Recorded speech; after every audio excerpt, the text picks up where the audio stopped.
Bonsoir. Je suis ravi de vous retrouver pour une nouvelle histoire. Avant de commencer, un grand merci à vous d'être là et de prendre le temps d'écouter mes récits. Si ma voix vous aide à vous endormir, pensez à vous abonner et à liker la vidéo. C'est un petit geste qui soutient mon travail et m'encourage à vous offrir encore plus d'histoires. Ce soir, avez-vous déjà songé à tout quitter pour vous réinventer, partir loin, afin de retrouver le goût du bonheur et la simplicité de l'instant? Installez-vous confortablement. Préparez-vous à suivre un voyage sensible et inspirant. Une quête où chaque rencontre, chaque paysage dévoile une palette d'émotions et de découvertes. Laissez-vous emporter par cette histoire où la transformation et l'espoir tissent une douce mélodie au fil des pages.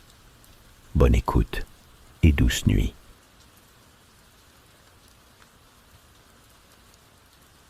La nouvelle tomba un jeudi d'octobre, entre le café tiède et la sonnerie d'un téléphone qu'Adrien n'entendit pas.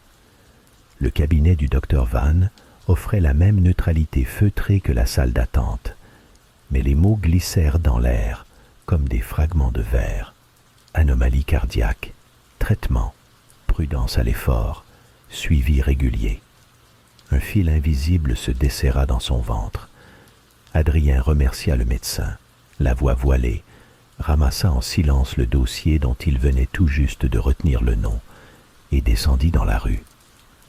Paris vrombissait, indifférente, sous l'averse fine. Les pas d'Adrien résonnaient sur les pavés, lourds d'un futur soudainement parasite.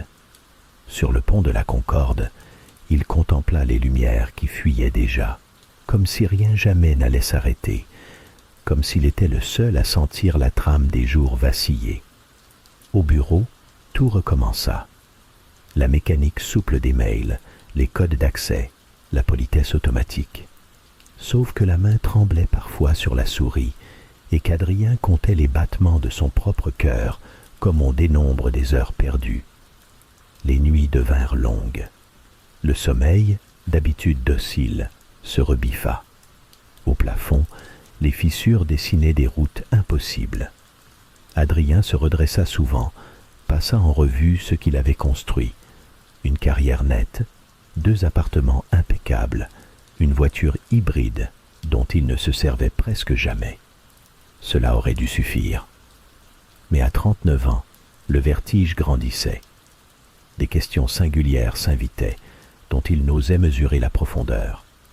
Il consulta, relut l'ordonnance. Sur le site de la Sécu, il éplucha les forums. Symptômes, espérance de vie, expérience de la maladie. Les inconnus proliféraient. Adrien s'agaça de ses propres obsessions.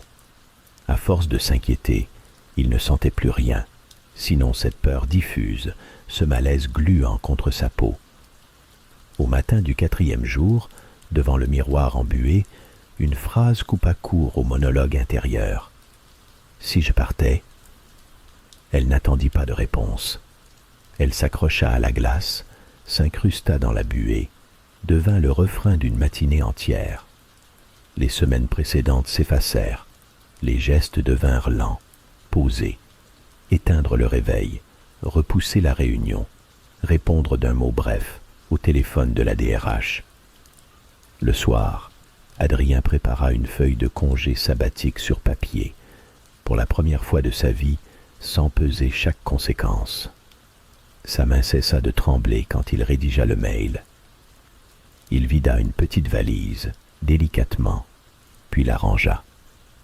Un vieux sac à dos vint s'installer sur le lit, comme une invitation silencieuse. Il jeta dedans quelques vêtements, un carnet vierge, un stylo ressuscité d'un tiroir, et ce polaroïde fané de lui, enfant sur la plage d'Oulgat, poing levé vers la mer. Il ne dormit pas. Sur la terrasse, entre la lune et les toits d'ardoise, Adrien contempla la ville et laissa pour la première fois l'incertitude ouvrir la fenêtre. Les voitures s'éloignaient, nacrées, et quelque chose en lui glissait doucement hors des rails. Persuadé qu'il allait commettre une folie douce, il sourit. Le matin suivant, sans annonce particulière, il verrouilla la porte, glissa son carnet dans la poche intérieure du sac et tira à lui la poignée. La cage d'escalier sentait la cire et l'habitude. Il descendit sans se retourner, respirant larges goulées d'air, comme si Paris s'ouvrait à ses pieds, bruissant de 1000 possibles. Une deuxième matinée dépliée au ralenti. Un avion qui tangue doucement au-dessus de l'Atlantique. L'étrange flottement d'un monde entre deux fuseaux horaires. Adrien atterrit à Lisbonne les yeux pâteux, mais le cœur soudain léger.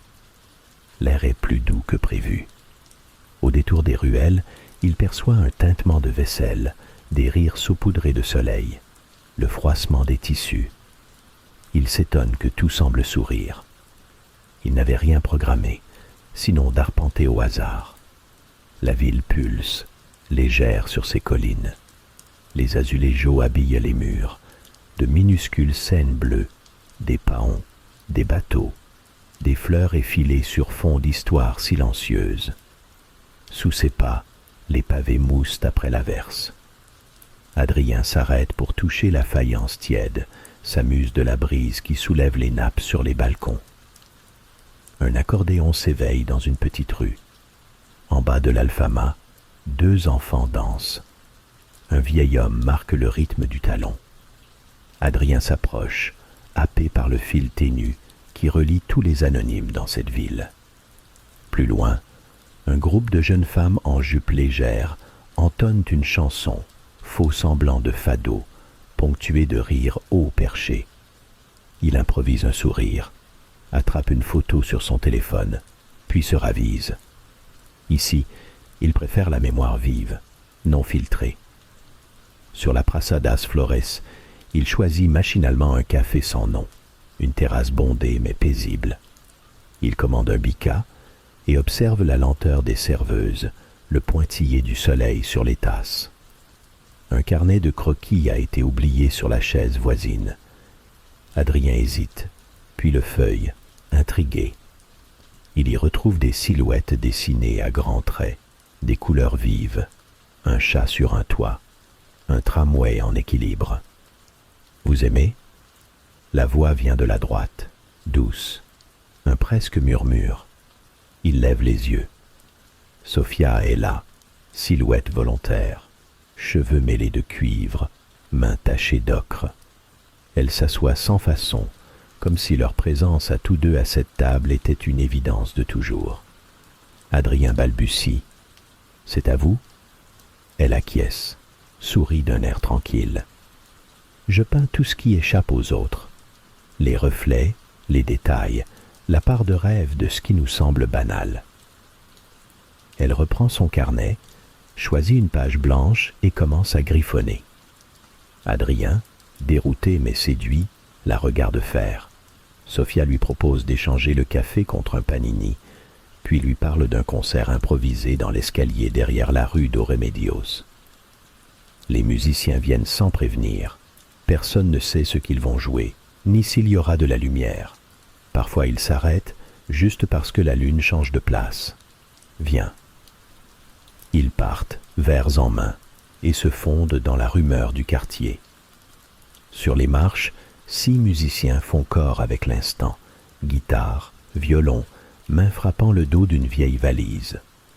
Adrien sent la tristesse se dissoudre, remplacée par une facilité nouvelle à se réjouir simplement de ce qui advient. La nuit dégringole sur Lisbonne, et il oublie d'être inquiet. Sophia lui demande ce qu'il cherche en voyageant seul. Il répond « Je crois que je cherche à ne rien chercher. » Sophia penche la tête, rit doucement. « Alors tu es exactement où il faut. Ici, on n'apprend rien, on accueille. » Adrien ferme les yeux et écoute. Aux premiers éclats du matin, Adrien essaie de suivre le rythme des bus andalous, mais finit par opter pour le premier, car déglingué en direction de la côte. Il descend au hasard, s'étire, promène ses yeux, interloqué par la lumière presque liquide sur les façades blanches. Un sourire le cueille sur la promenade. Miguel, large chemise, peau brune tannée, lance un « amigo » bien placé. D'instinct, Adrien répond, accepte la main tendue qui l'entraîne sur le port. Miguel parle fort, rit plus fort encore. Ici, même les poissons ont le sens de la fête, plaisante-t-il en dégageant son antique barque turquoise des cordages. Sans vraiment réfléchir, Adrien grimpe à bord.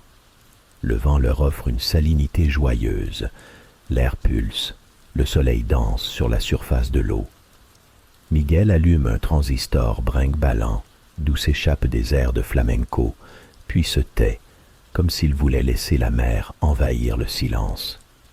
Le moteur ronronne, puis plus un bruit, hormis l'éclaboussure des vagues sur la coque. Adrien s'assied, observe Miguel jeter les filets avec la précision d'un magicien distrait. L'homme lui adresse un clin d'œil. Mon père disait, « La chance, c'est surtout de se lever chaque matin en ayant du ciel devant soi. » Du bout du pied, Adrien caresse le bois vieilli de la barque, imprégné de 1000 histoires.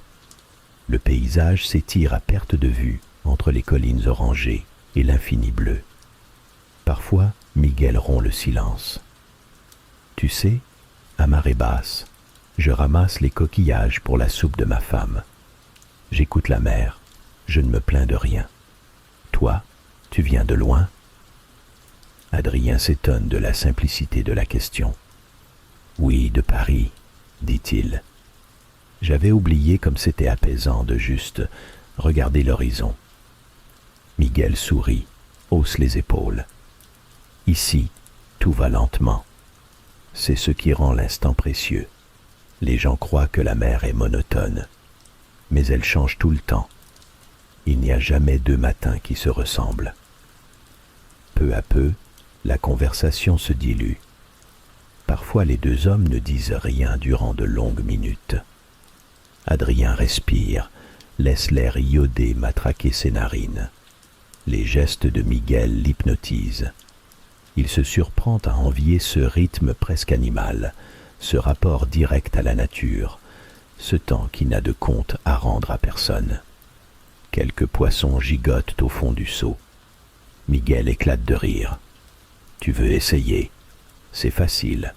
Ou alors c'est la mer qui décide. » Adrien tente maladroitement de lancer les filets, s'imprègne du geste, échoue, rit lui aussi. De retour à quai, Miguel lui propose un café noir, servi dans des tasses tachées d'histoire. Les pêcheurs forment un cercle, partagent un pain encore tiède, échangent des plaisanteries dont Adrien ne comprend pas chaque mot, mais tout le sens. Après leur séparation, Adrien s'assoit sur les rochers, laisse couler les minutes. Il sort un carnet presque vierge. L'encre trace, à sa propre surprise, non pas le résumé du voyage, mais une phrase surgit sans effort. Ce que le hasard nous offre a parfois la saveur de la certitude. Les pages suivantes se couvrent de notes éparses, d'esquisses maladroites, le sillage de la barque, la paume calleuse de Miguel, l'allure paisible du port en fin de matinée. Quand Adrien descendit du taxi collectif à Chefchaouen, le bleu des murs rayonna sur sa rétine avec une douceur troublante. Les venelles serpentaient entre les façades indigo. La lumière, presque liquide, elle aussi, semblait filtrer chaque geste, chaque voix. Il remonta la rue principale, hésitant sur la place à donner à cette nouvelle escale. Il ne savait pas encore qu'il s'attarderait ici plus longtemps qu'il ne l'avait prévu. Au détour d'un porche, il découvrit une minuscule librairie. Derrière un comptoir croulant sous les livres, une femme d'une trentaine d'années rangeait fébrilement des piles qui menaçaient de s'effondrer. Quelques enfants, assis sur des coussins épars, tournaient les pages de vieux albums aux couleurs passées. Adrien s'approcha, fasciné par l'atmosphère feutrée. La femme releva la tête, coinça une mèche sombre derrière son oreille et esquissa un sourire fatigué. « Bonjour, je m'appelle Amina. Je crois que je vais finir enseveli sous tout ça, un de ces jours. » Il rit, la salua à son tour, puis s'enquit de la raison de cette agitation. Amina lui expliqua qu'elle préparait, en marge du festival local, une collecte de livres pour les enfants des villages alentours. Tout manquait, le temps, les bras, les contacts, les moyens, mais pas l'énergie ni la foi dans l'utilité du geste. La sincérité de sa voix laissait perler une sorte de confiance têtue, presque contagieuse. Sans trop réfléchir, Adrien proposa son aide. Très vite, il se retrouva dans la petite arrière-cour, à trier des tas de livres usés, à nouer des ficelles autour des paquets, à coller des étiquettes multicolores sous l'œil émerveillé de deux jeunes filles. Il régnait là une effervescence feutrée, rythmée par les rires, les paroles en arabe, français, espagnol, qui se mêlaient. Amina donnait ses instructions à la volée, jetant des regards amusés à Adrien, qui découvrait le plaisir simple d'être utile, sans calcul ni attente. « Tu sais relier ?» demanda-t-elle sur le ton de la confidence. Adrien haussa les épaules, puis se lança, maladroit, à réparer quelques livrets. L'horizon de ses soucis parisiens s'effaçait derrière la palpitation du papier, la rondeur d'une voix. Il s'attarda à écouter les histoires contées, autant qu'il prêta main forte. Peu à peu, la nouvelle de la collecte se répandit. Les voisins vinrent déposer quelques ouvrages, saluèrent Amina, offrirent des pâtisseries, du thé à la menthe, un lot de crayons. Les enfants semblaient pousser partout.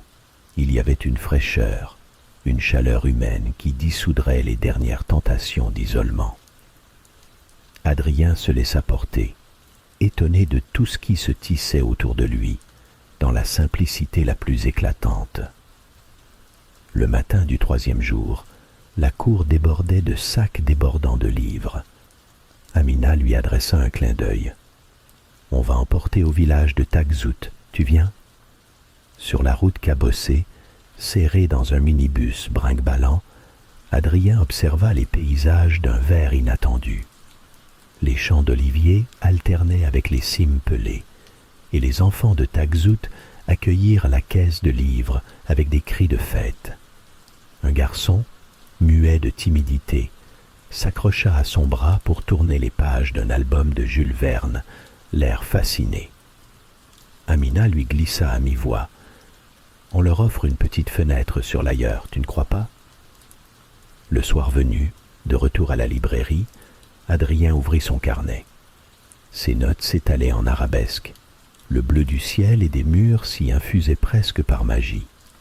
Il esquissa des silhouettes d'enfants, des mains tendues, la silhouette d'Amina sous le porche. L'idée de la solidarité ne lui semblait plus abstraite. Elle avait pour lui désormais la saveur précise du thé à la menthe, le parfum entêtant des pages vieilles, le rire des enfants éblouis par le simple miracle d'un livre tout neuf. Douceur poudreuse de l'aube sur Jodhpur, et dès la première lumière, Adrien erra, son sac battant sa hanche, ivre d'une excitation qu'il ne s'avouait qu'à demi. Les venelles, plus étroites encore que celles de Chefchaouen, déroulaient leurs lacis sans logique, labyrinthe cousu d'ombre et de poussière. Les bleus s'étaient changés en indigo, en éclaboussures turquoises sous l'œil paresseux du soleil. La ville s'éveillait, on entendait déjà les voix gutturales, le chant d'une femme au loin, le fracas doux d'un rideau d'acier qu'on relève. Adrien crut reconnaître la guest-house d'hier. Illusion. Il tourna à gauche, s'enfonça plus bas, croisa des marchés miniatures et des volées de pigeons s'enfuyant d'un toit. À chaque croisement, la conviction de s'être égaré grandissait, paisible, presque amusée. Perdre pied n'avait plus rien d'inquiétant. Le voyage, cela aussi, pensait-il. Un baiser chaud de vent soulevait la poussière, piquait la gorge. C'est alors qu'entre deux roues de vélo, une silhouette efflanquée se glissa. Un chien, pelage grisâtre, museau tourné vers le ciel. Il oscillait sur 3 pattes, la 4e semblant plus fragile. Adrien s'arrêta, hypnotisé par le regard immense, ombré de fatigue mais allumé d'une étincelle joyeuse. L'animal le suivit, à distance respectueuse, arrêtant net quand Adrien s'arrêtait lui aussi.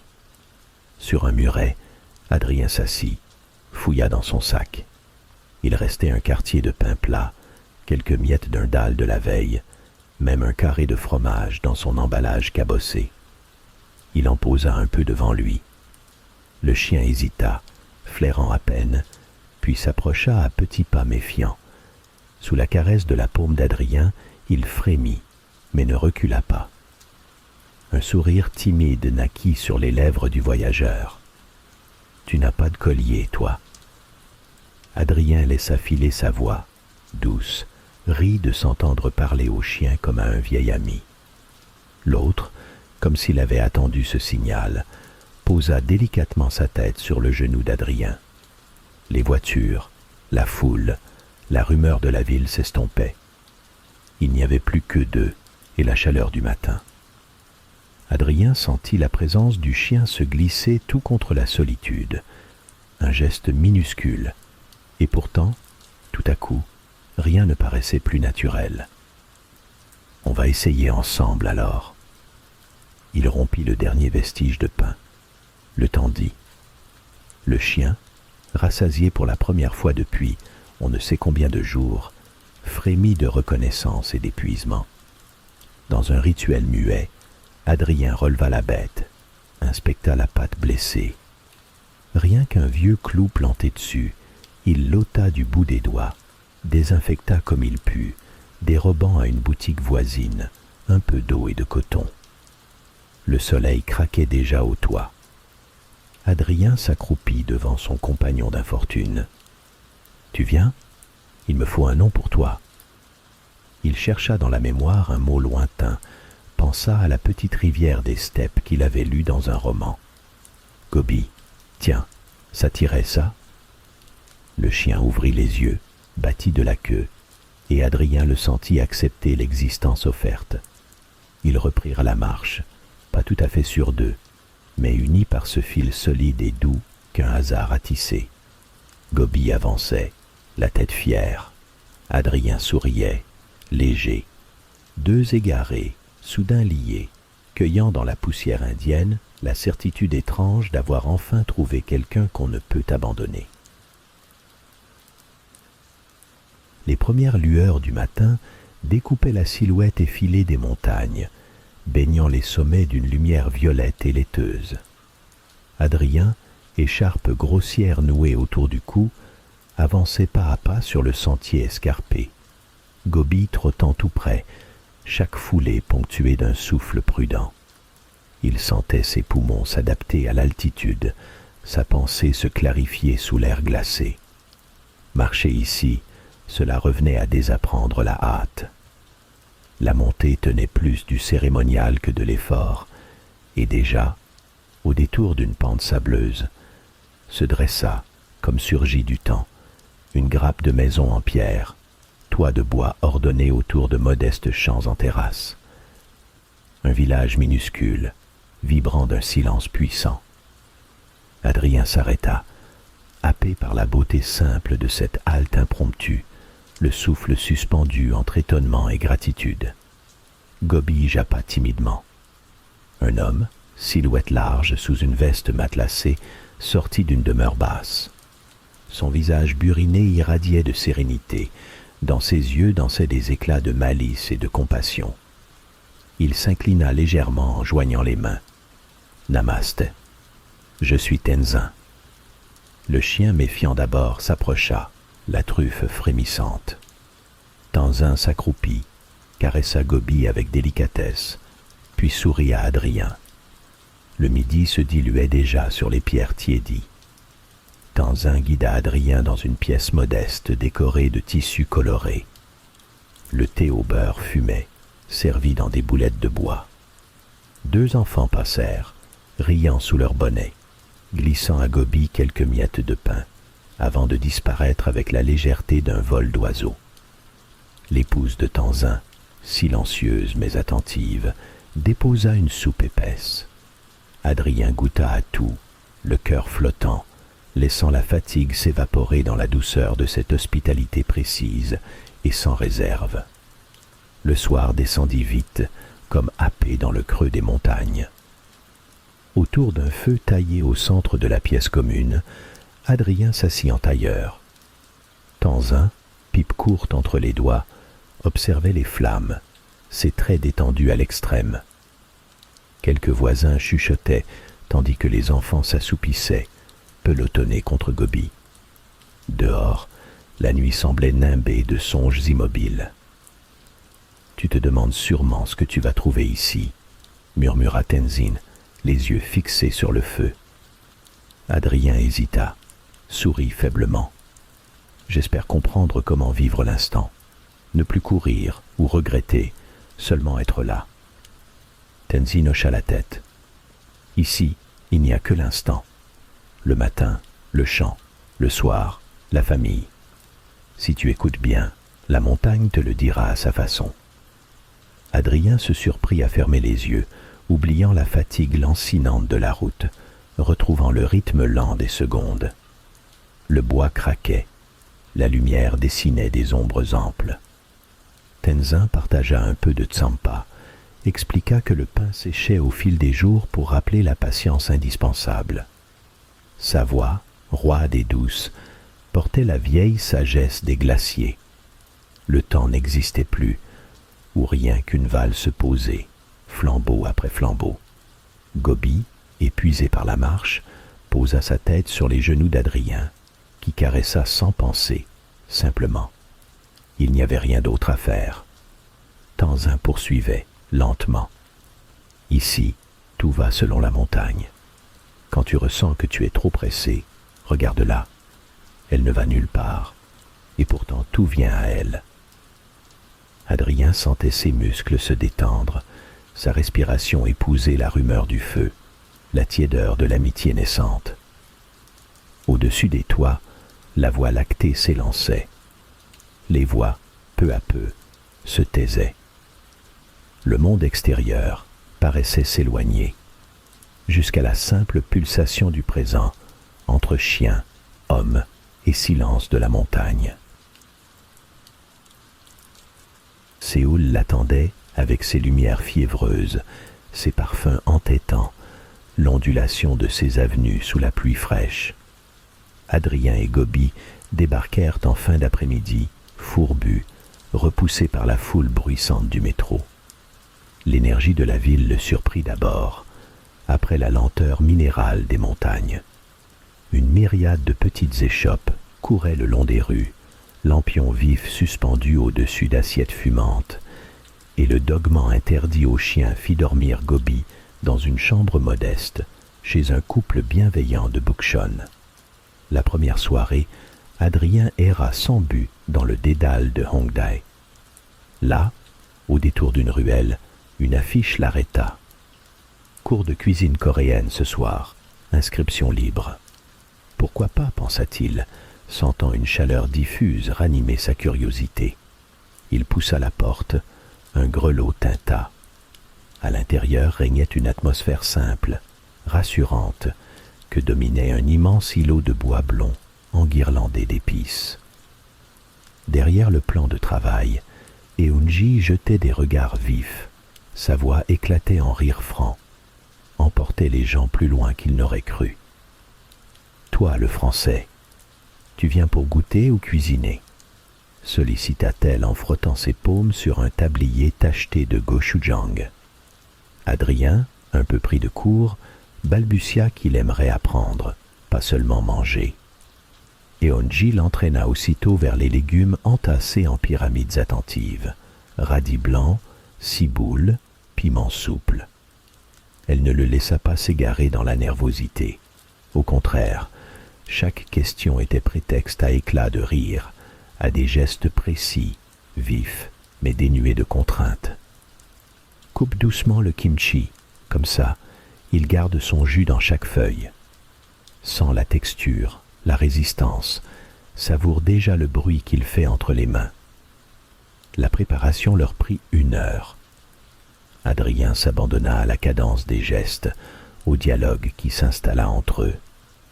Eonji lui raconta son enfance au marché de Namdaemun, les secrets jamais vraiment secrets des grands-mères gardiennes de la fermentation. Elle parlait, et dans ses mots filtrait l'appétit du monde, la foi dans la modestie des choses. Il fut surpris d'éprouver, tout en éminçant de l'ail ou retournant du riz dans un nuage de vapeur, une sérénité analogue à celle des montagnes, mais ici, nourrie d'arômes, de couleurs, de chaleur humaine. Ils partagèrent le repas dans la petite arrière-salle, assis à même le sol sur des coussins moelleux, tandis que la pluie criblait doucement les vitres. Le premier bol de soupe brûlante fut accompagné d'un silence attentif. Eunji observa Adrien goûter sa propre préparation. Il laissa le goût éclore, le sel de la sauce, le piquant discret, la chair tendre des légumes. Alors, le monde extérieur sembla s'arrêter. Tu vois, c'est simple, mais ça reste unique parce qu'on l'a fait ensemble, murmura-t-elle. Les élèves s'attardèrent, charriés par les digressions joyeuses d'Eunji. On refit le monde entre 2 petites assiettes. On rit beaucoup. Abdou de Casablanca raconta comment il avait transformé une pastèque en wok, et Eunji se moqua, se mit à danser une gigue maladroite entre 2 tabourets. Adrien découvrit qu'il n'y avait pas de frein à sa joie communicative. La cuisine déliait tout, même le chagrin recroquevillé au fond du ventre. Plus tard, ils déambulèrent sur un sadong, abreuvés de thé vert amer, leurs pas synchrones, le silence tranquille d'une connivence nouvelle. Eunji s'arrêta devant une minuscule pâtisserie, lui fit goûter un gâteau de riz fondant glissé entre doigts brûlants et éclata d'un rire ample, lumineux, qui arracha à Adrien un sourire d'enfant. Ici, il comprit que la beauté du voyage ne résidait pas dans l'ailleurs, mais dans le partage du simple, la convivialité d'une table, le plaisir d'une cuisine offerte, les nuances franches d'un éclat de rire sous la pluie. Le matin filtrait à travers les grands sapins humides, et Adrien sentit sur sa peau l'air plus vif du Pacifique, chargé de sel et d'humus. Sur l'île de Vancouver, tout semblait ralenti, même la lumière.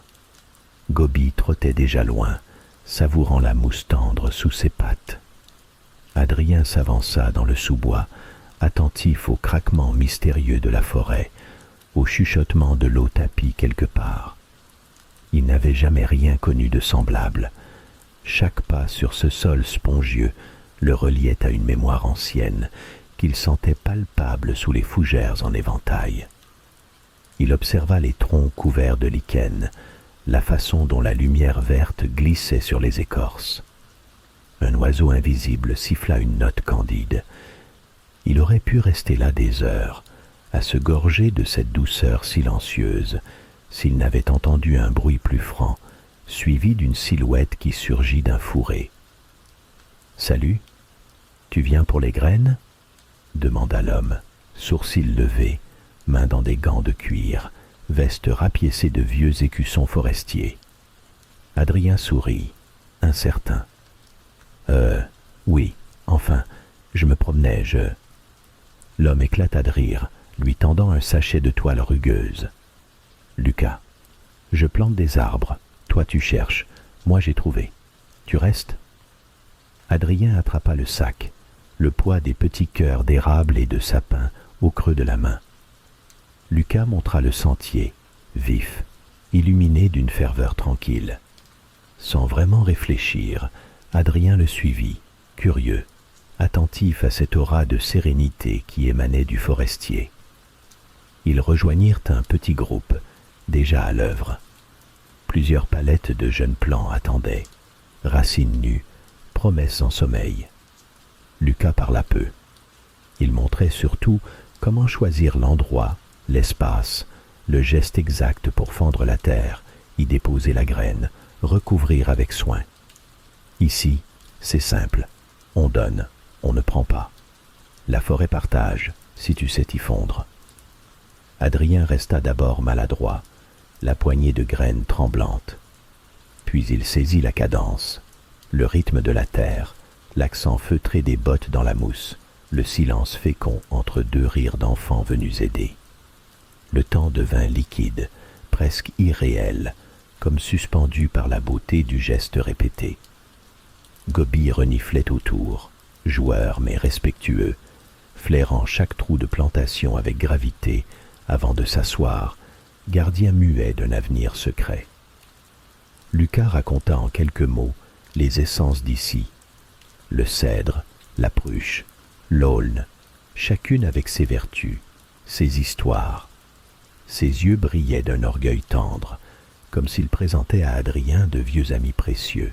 « Tu sais, j'ai quitté la ville pour ça », glissa Lucas, accroupi près d'un jeune pin.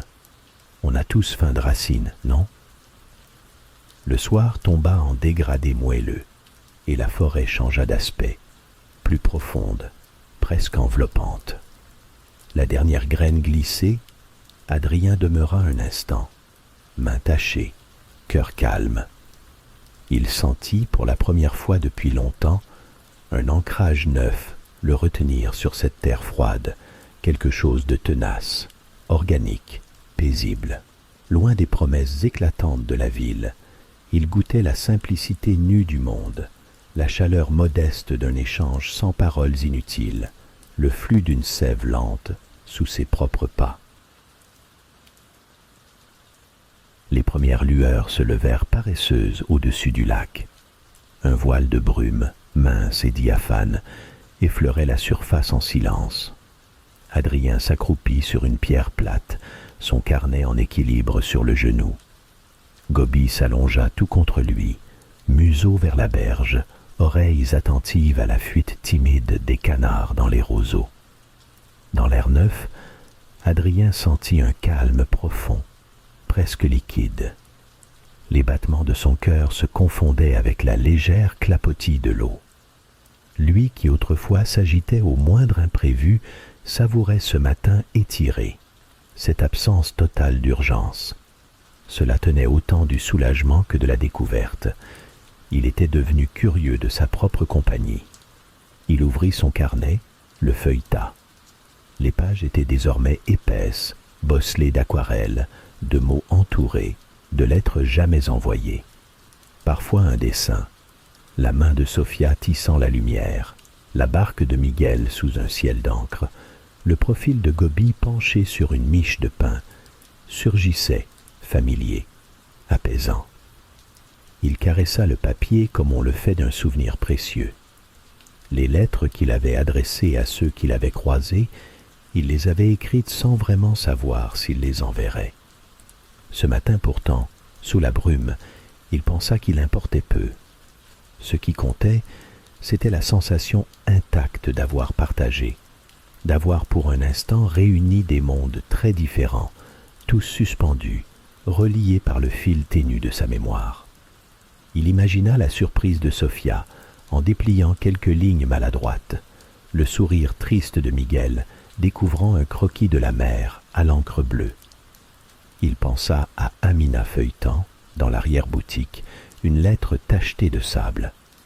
Tout cela existait, non pas seulement dans les boîtes aux lettres lointaines, mais là, dans le secret du carnet lourd au creux de sa main.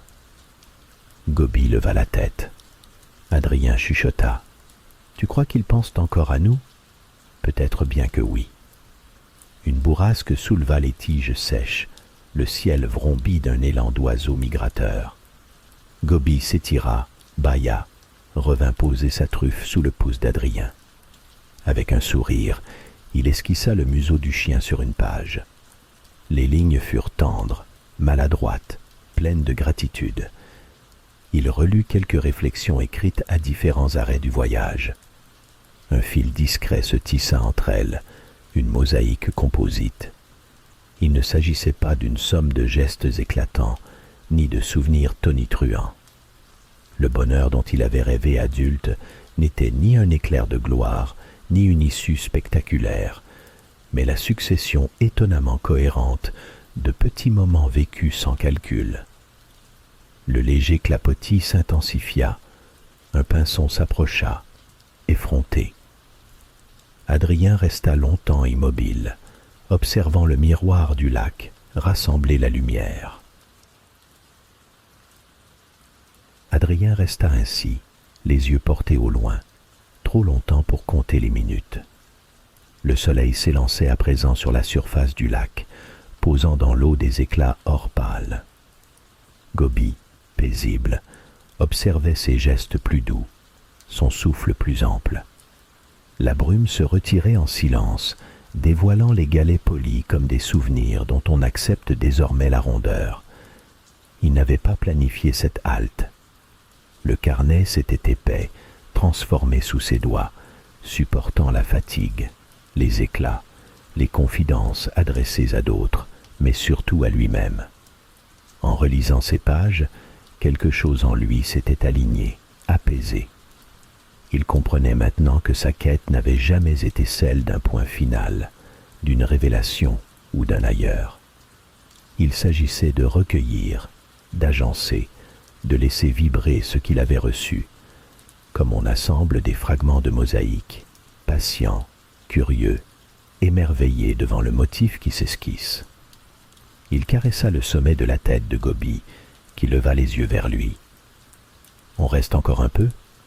demanda-t-il en souriant doucement. Gobi répondit par une léchouille brève, fraternelle. Adrien, amusé, se pencha pour tracer au crayon ce minuscule geste, ultime gravure dans la trame épaisse du carnet. Ce dessin-là, comme tant d'autres, resterait secret. Il n'appartenait qu'à leur matin. En refermant le carnet, Adrien sentit un apaisement nouveau, presque physique. Les rendez-vous manqués, la peur ancienne, l'impatience de la jeunesse et la conscience aiguë de ses failles s'étaient fondus dans la matière des jours. Il pensa à Sophia, à la douceur de Miguel, à la tendresse d'Amina, à la sagesse de Tenzin, au rire d'Eunji, à l'engouement de Lucas, à tous les visages laissés derrière. Les silhouettes défilaient sans bruit, juste assez présentes pour exister, plus assez lourdes pour peser.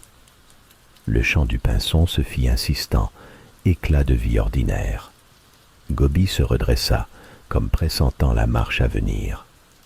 Adrien secoua la jambe, rangea le carnet dans son sac, jeta un dernier regard sur le miroitement du lac.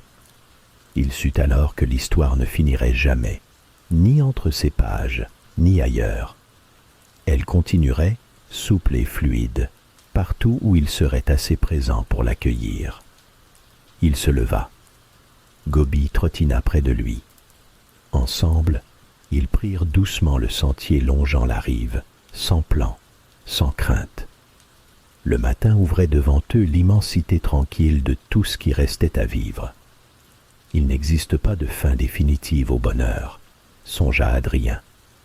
Simplement des matins où l'on consent, enfin, à l'accueillir. J'espère que cette histoire vous a plu. Si c'est le cas, n'hésitez pas à vous abonner et à liker la vidéo. Sur ces mots, je vous souhaite une bonne nuit et de merveilleux songes.